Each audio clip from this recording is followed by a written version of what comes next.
Que se passerait-il si Annabelle faisait face à Chucky? C'est la rencontre de deux monstres, deux icônes du cinéma horrifique, l'un en peluche, l'autre en bois.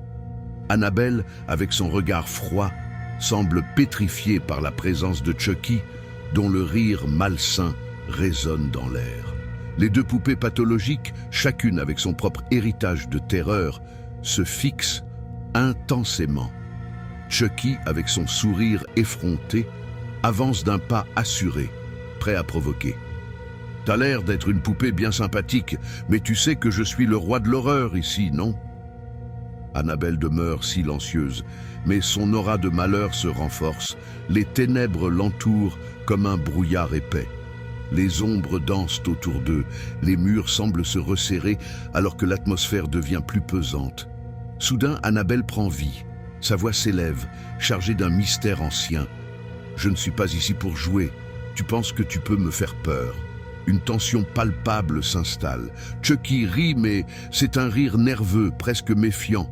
Annabelle se met à sourire, mais c'est un sourire de défi. Les deux entités, nourries de souffrance et de rage, se retrouvent face à face, prêtes à se livrer à une bataille psychologique. Le combat est intérieur, une lutte pour l'âme, chacun essayant de déstabiliser l'autre. Les souvenirs de leurs victimes passées flottent autour, comme des spectres malveillants. Chucky, dans un éclat de colère, lance « Tu crois vraiment que tu sauras me tenir tête?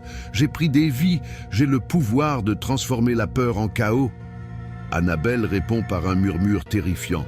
« La peur est ma complice, et à travers elle, je contrôle ceux qui osent s'opposer à moi. » La tension monte, les esprits s'affrontent, mais ce qui émergera de cette confrontation reste incertain.